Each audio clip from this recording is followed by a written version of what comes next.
પારડીમાં જીવદયા ગ્રુપે બચાવ્યો દુર્લભ ચાકરણ સાપ। અંધવિશ્વાસથી દૂર રહી દુર્લભ સાપનું રક્ષણ કરવાની અપીલ કરી। પારડી ચંદ્રપુર ખાતે જીવદયા ગ્રુપે એક મહત્વપૂર્ણ બચાવ કાર્ય સંપન્ન કર્યું। માજી નગરપાલિકા સભ્ય બળવંતભાઈ માંગેલાએ જીવદયા ગ્રુપના અલી અંસારીને ફોન કરી જાણ કરી કે તેમના વાડામાં એક અનોખો સાપ દેખાયો છે। તાત્કાલિક સ્થળ પર પહોંચેલા અલી અંસારીએ જોયું કે આ એક દુર્લભ બિનઝેરી સાપ છે, જેને સ્થાનિક ભાષામાં ચાકરણ કે બે મોઢાનો સાપ કહેવામાં આવે છે। આ સાપની વિશેષતા એ છે કે તેની પૂંછડીનો ભાગ મોઢાના આકારમાં હોય છે, જેના કારણે લોકો તેને બે મોઢાવાળો સાપ સમજે છે। જીવદયા ગ્રુપના પ્રમુખે જણાવ્યું કે આ સાપને લઈ ઘણી ખોટી માન્યતાઓ પ્રચલિત છે। કેટલાક લોકો આ સાપને તાંત્રિક વિધિઓમાં ઉપયોગ કરી માની તેની તસ્કરી કરે છે, જે સંપૂર્ણ અંધવિશ્વાસ છે।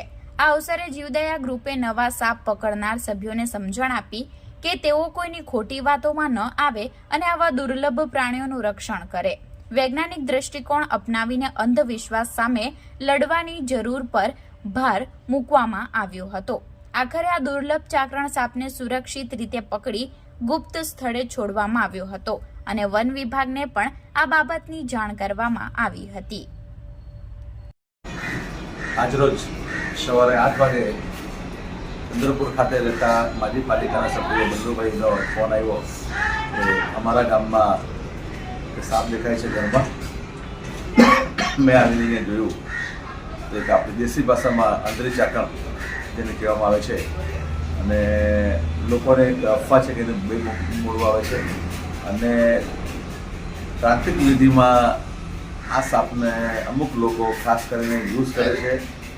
આવા સાપથી કોઈ જાતનો કોઈ વિધિ થતી નથી, ખાલી આ તો અફવા છે અને એનું બે મોઢું આવતું નથી।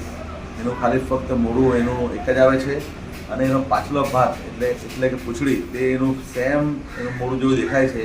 એટલે લોકોને એમ કહે છે કે આ બે મોઢા આવે છે, આવા એના કંઈ બે મોઢા આવતા નથી, અને કોઈ પણ તાંત્રિક વિધિમાં આ સાપ કામ આવતો નથી, એ ફક્ત અફવા છે। અને આવા અફવાથી સાવધાન રહો, અને જ્યાં પણ પારડી ગામમાં જે રીતે બિનઝેરી સાપ દેખાય તો તાત્કાલિક અમારા ગ્રુપ તથા અન્યને કોન્ટેક્ટ કરવા વિનંતી। અલી અંસારી અને હું પાછું જે નવા સાપ પકડવા છોકરાઓ છે, જે ટ્રેન થાય છે, અમુક છોકરા લોકો આવી લોક હાલતમાં આવી જાય છે અને આ સાપ પકડીને બીજા સ્ટેટમાં વેચવાની વાત કરે છે। ઘણા બનાવ આપણા ગામમાં તથા પાપી ખાતે બન્યા છે। એટલે આવા લફડામાં તમે પડશો નહીં, કોઈ પણ લોભાણી વાતમાં આવતા નહીં। આ એક ગંભીર ગુનો છે, એટલે આવા ગુનાહિત કામમાં કોઈ પણ વોલેન્ટિયર તથા કોઈ પણ એનજીઓના સભ્યો, ખાસ યંગ છોકરાઓ આવા સ્કીમમાં પડતા નહીં। આ એક ખાલી પ્રમુખ વાત છે, બીજું કંઈ નથી। આ મારી બધાને એક નર્મ અપીલ છે। Thank you very much.